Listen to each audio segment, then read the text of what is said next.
Alright, what's up? It's Q-Ill. Just have a little bit of a tutorial, I guess, or a guide to show you about character development. Alright, so why do you want to develop your character instead of just drawing random characters that you see or come up with? Alright, well, me personally, it gets kind of weird to draw other people's characters, especially because I'm not good at copying 100%. And yeah, that sounds weird because why would you want to copy someone's work, right? I just made that video about biting and all that stuff.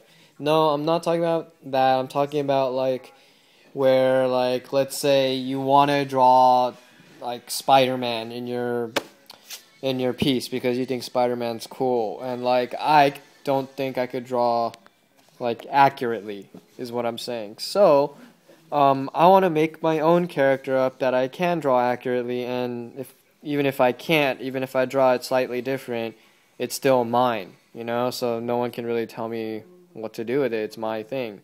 So first thing to kind of give yourself character is I like to have a logo. Perfect example of iconic logo is let's say Shepard Fairey's Obey Giant. You know, his logo. Who else? Shepard Fairey has a good example of a logo. Tiki J, his kind of like Easter Island head logo. Yeah, that's perfect example. Skull phone logo. So this is a logo I came up with. It's basically a cube with a few sides missing, but if you look at it, it's like a S, or like an S like that, and then a 9. You see, like that. So S9, strict 9. You know what time it is. But yeah, so I just kind of like drew that in more detail a little bit. And these are all just sketches. They're not perfect or whatever. So what you want to do is you kind of want to sit down for a little bit and think about, like, what have people done and what have people not done? You know, like if you're sitting there trying to draw, I mentioned in another video, a bear or a bird or something like that many people will think of, you're gonna run into so many problems, because good luck trying to make a bear look unique, because so many people have done it, and there's probably someone out there with a similar style to you that's probably gonna draw, let's say, the eyes in a certain way. Okay, so I mean, try to take inspiration from something that relates to you, you know, and something that you can draw easily, of course, and something that yeah, that reflects part of your persona. So I tried drawing multiple characters and try to give them like a little piece of my personality. I drew like a little spider character I thought was cool. I had another character in another sketchbook that I kind of drew as a blob, and I attached different things to him to kind of make him like a modular character. Like he was a blob, and then I had tentacles that attached to him, and he turned into a octopus. Or I had a hoodie attached to him, and he looked like Igor. And now I have like legs attached to him, so he looks like a spider, like a vampire spider. I thought that was pretty cool. So I didn't like totally just scratch out that idea.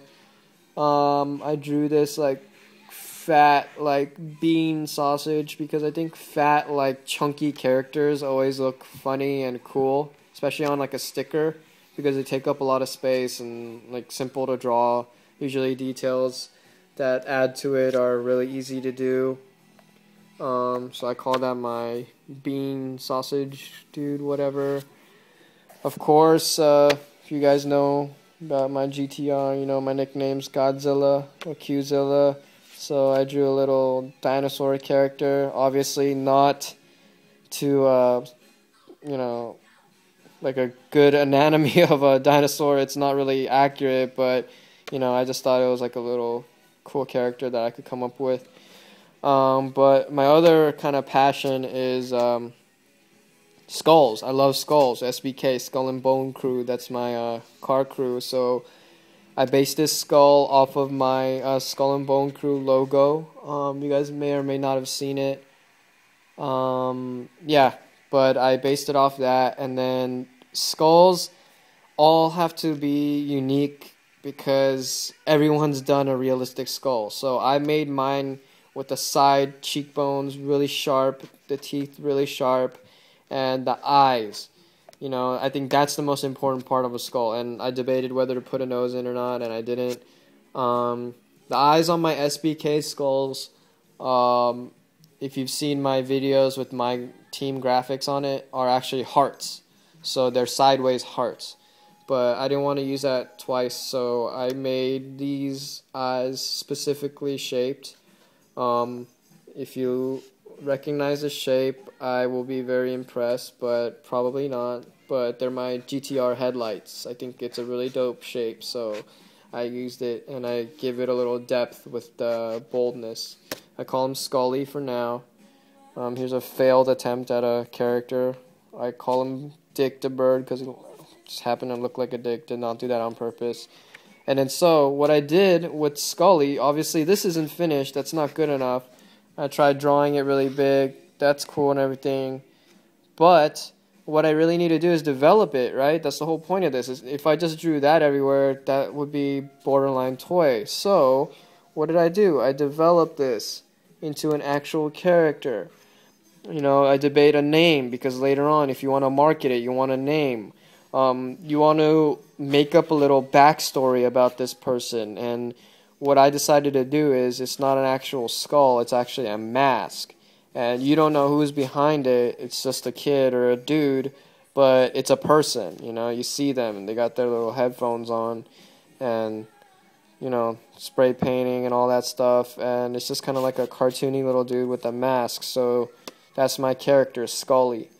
You know, so that's basically what I developed. You know, I had other characters before that I used. This is Brick and Bird. He's a real nice guy, but he's a brick, so everyone hates him or everyone thinks he's a monster. And this cute little bird is actually really messed up, and yeah, people don't suspect that. I realize I'm rambling on, so yeah, just take any of that advice to help you out to, like, start with something simple and something people haven't done, and hopefully you could develop it into something iconic, something that people will recognize, maybe such as this. And yeah, just keep an eye out for Scully and Strict 9. That's me. And yep, just keep developing those characters and perfecting them before you put them out there, because last thing you want is people to check out your character and say, oh, that's whack, before you had a chance to actually develop it into something cool. And more importantly, you want it to be something marketable. Yeah, there's a sneak peek at a outline I finished. I'm gonna color it on a video, I guess, because people wanted to see the Molotov markers. So, yep, just keep an eye out for that. And yeah, thanks for watching. Sorry I rambled on, but hopefully it was important information for you guys. Laters.